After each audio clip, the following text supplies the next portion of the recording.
ఈ రాష్ట్ర ప్రజానికం, రాష్ట్ర యువత ఎంత విసిగిపోయారు గత ప్రభుత్వం మీద. మీ కోపం, మీ ఆవేదన రక్తం చిందించకుండా ప్రజాస్వామ్య విధానాల ద్వారా ఒక విప్లవాన్ని తీసుకొచ్చారు. ఒక అరాచక ప్రభుత్వాన్ని కింద కూలదోసి మీరు మట్టిలో కలిపేశారు. అంటే ప్రజాస్వామ్యం తాలూకా శక్తి నాయకుల్లో గనక శక్తి సమర్థత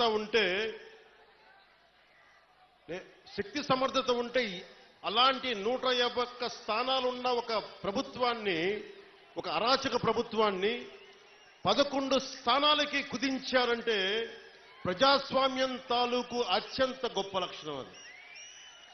అది మీరు పాల్గొనుంటేనే విదేశాల నుంచి, పక్క రాష్ట్రాల నుంచి రైళ్లు, బస్సులు, ఎక్కడో హైదరాబాద్ నుంచి, బెంగళూరు నుంచి, పిఠాపురం కూడా ఓట్లు మార్పించుకునే వ్యక్తులు ఉన్నారు. ఎందుకంటే మేము ఉన్నాం ఇక్కడ, బంధువులు మనకి వాళ్ళకి ఇల్లు వదిలేసి వెళ్ళిపోయారు వేరే ఊర్లకి. తిరిగి వచ్చి వాళ్ళ స్వస్థలాలకు వచ్చి, పిఠాపురంకి వచ్చి మాకు 5 ఓట్లైనా సరే మా 5 ఓట్లు మేము ఇక్కడ రిజిస్టర్ చేయించుకుంటామని చెప్పి రిజిస్టర్ చేయించుకొని కూటమికి నిలబడ్డారు.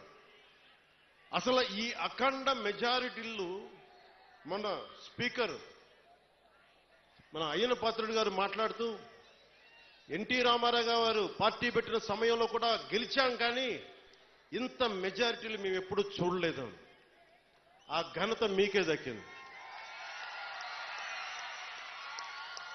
అంటే మీకు ఇంత అద్భుతంగా మీరు, అంటే ఈ తరం, ఒక పెద్ద తరం ఆడపడుచులు, యువతులు మీ కోపం, మీ ఆవేదన ఓట్ల రూపంలో మళ్లించి ఈ కూటమి, తెలుగుదేశం, జనసేన, భారతీయ జనతా పార్టీ ప్రభుత్వ కూటమిని గెలిపించినందుకు మీకు చేతులెత్తి 2 చేతులెత్తి మీకు నమస్కరిస్తున్నాం.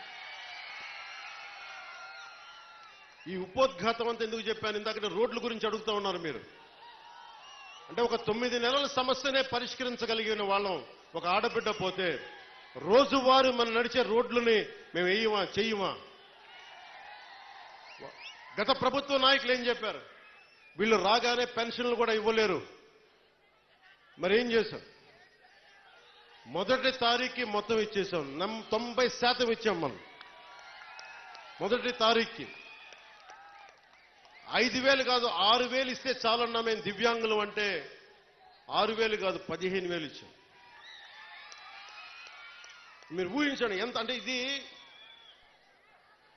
నేను ఎందుకు కూటమి అలయన్స్ ఎందుకు తపన పడేవాడిని అంటే, ఒక దేహానికి ఒక రక్తనాళం సరిపోదు, ఒక దేశానికి ఒక నది చాలదన్నట్టుగా ఈ రాష్ట్రానికి 5 కోట్ల మంది, రాష్ట్రానికి చాలా మంది, చాలా పార్టీలు, చాలా మంది నాయకులు కలిస్తే తప్ప ఈ సమస్యని అప్పులు ఊబిలోకి నెట్టేసి, రాష్ట్ర విభజన తర్వాత డబ్బులు లేకుండా అయిపోయిన రాష్ట్రానికి, అప్పుల ఊబిలో నెట్టేసిన రాష్ట్రానికి చాలా మంది కమిటెడ్ నాయకులు కలిస్తే తప్ప దీని ఈరోజు అభివృద్ధి రాదు అనేది నాకు ప్రగాఢమైన విశ్వాసం.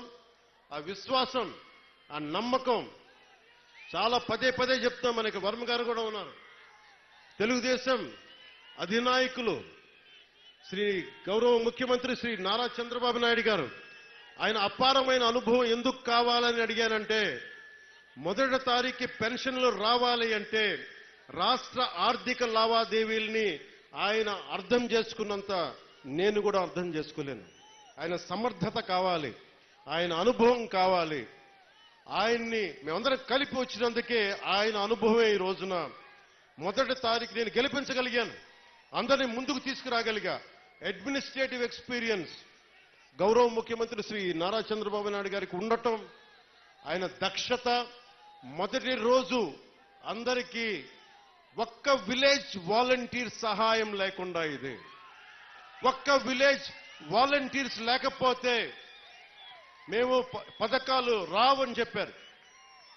మొత్తం ప్రభుత్వ శాఖనే వాడారు, అందరూ గ్రామ సచివాలయాలనే వాడారు. ఒక్కొక్క సచివాలయం నుంచి 10 మంది.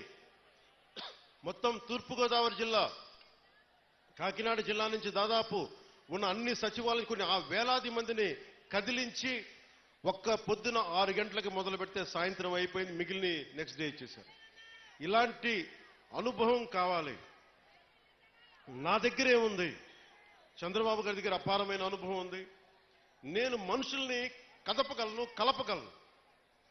అది ఒక అన్యాయం జరిగితే నేను గొంతెత్తి మీ పక్షాన పోరాటం చేయగలను. నేను నేర్చుకుంటాను ఈ రోజున. మొన్న